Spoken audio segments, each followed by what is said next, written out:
एकता में बहुत बल होता है। एकता क्या होती है? सब लोग जब मिलकर काम करते हैं तो उससे अच्छा रिजल्ट मिलता है। ठीक है, एकता में बल होता है, यानी ताकत होती है, इकट्ठे रहने में ताकत है। एक बार ना एक जंगल में एक शिकारी जाता होता है, वो पक्षियों का शिकार करता है, पक्षियों का शिकार करता है। वो पक्षियों के लिए एक जाल लगा देता है।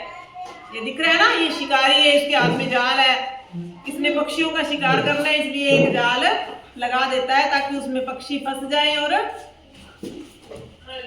वो उनको पकड़कर ले जाता था, फिर उन पक्षियों को बेच देता था। उसने एक जंगल में एक जाल लगाया, उसमें दाना डाल दिया और फिर जब पक्षी आने लगे धीरे धीरे एक एक करके वो दाना खाने के लिए आते थे और उनके पंजे वो जाल में फंस जाते थे। पक्षियों के, कबूतरों के जो पंजे होते हैं ना, पैर, उनमें छोटे छोटे नाखून लगे होते हैं। जब जाल होता है वो बारीक होता है, जब वो आगे जाल पर बैठते थे तो वो उसमें उसके पंजे फंस जाते थे।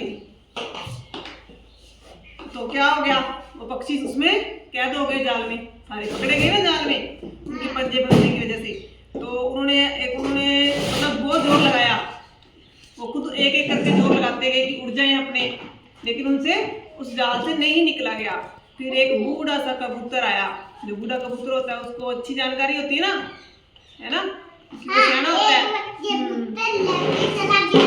हाँ, फिर ना उसने कहा कि अपने अकेले अकेले जोर लगाएंगे तो अपना कुछ नहीं बन सकता, इसलिए अपने सबको ना मिलकर जोर लगाना चाहिए। ठीक है, तो उन्होंने, कबूतरों ने क्या किया, मिलकर जोर लगा लिया। सारे पंछियों ने एक साथ ही अपने पंख हिलाए तो वो क्या हो गए, जाल लेकर ही उड़ गए। तो वो शिकारी देखता रह गया, उसने कहा ये क्या हो गया, मैं तो पक्षियों को पकड़ने के लिए लेके आया था और ये मेरा जाल ही लेके उड़ गए। वो शिकारी बेचारा हक्का बक्का रह गया, ये तो जाल लेकर उड़ गए। उड़ते उड़ते पक्षी तो चले गए दूर और शिकारी बेचारा खाली हाथ देखते ही रह गया कि मेरे हाथ में तो कुछ भी नहीं लगा। इस कहानी से क्या शिक्षा मिलती है कि एकता में बहुत बल होता है। जब मिलकर अपने कोई काम करते हैं तो वो हो जाता है। तब अपने बड़ी से बड़ी मुसीबत से भी जीत सकते हैं अगर मिलकर काम करेंगे तो। ठीक है, तो वो पक्षी लेकर सारा जाल उड़ गए। समझ में आई कहानी सबको? अच्छी लगी? अब इस कहानी को कौन सुनाएगा मुझे? चल सुना।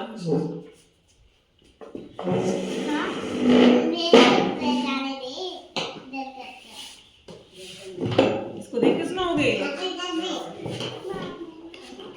कोई बात नहीं, इसकी कोशिश कर लेंगे। एक जाल लेके आया शिकारी आया है, एक जाल लेकर, है ना। वह पक्षियों का शिकार करना चाहता था ना। तो उसने क्या किया, दाने डाल के आगे होली होली, उसने दाने डाल दिए जाल के ऊपर, तो धीरे धीरे आगे पक्षी खा गए। हाँ, दाना खाने आए तो वो उसमें फंस गए। ठीक है, फिर उन्होंने अलग अलग बहुत जोर लगाया लेकिन उड़ नहीं सके। अकेले अकेले जोर लगाया ना, इसलिए नहीं उड़ा गया। फिर एक बूढ़ा कबूतर आया, ये वाला बूढ़ा सा कबूतर आया, इसने क्या कहा कि अपने जब सारे मिलकर जोर लगाएंगे तो अपने इस जाल को लेकर उड़ सकते हैं। हाँ, तो फिर उसने सबने मिलकर जोर लगाया और जाल को लेकर उड़ गए। तो बेचारा शिकारी खाली हाथ देखते ही रह गया, है ना। अब आपकी बारी है, चलिए। एक शिकारी था, वह जंगल के पक्षियों का शिकार करने गया। उसने जाल बिछाकर दाना डाल दिया। पक्षी दाना खाने आया तो जाल में फंस गया।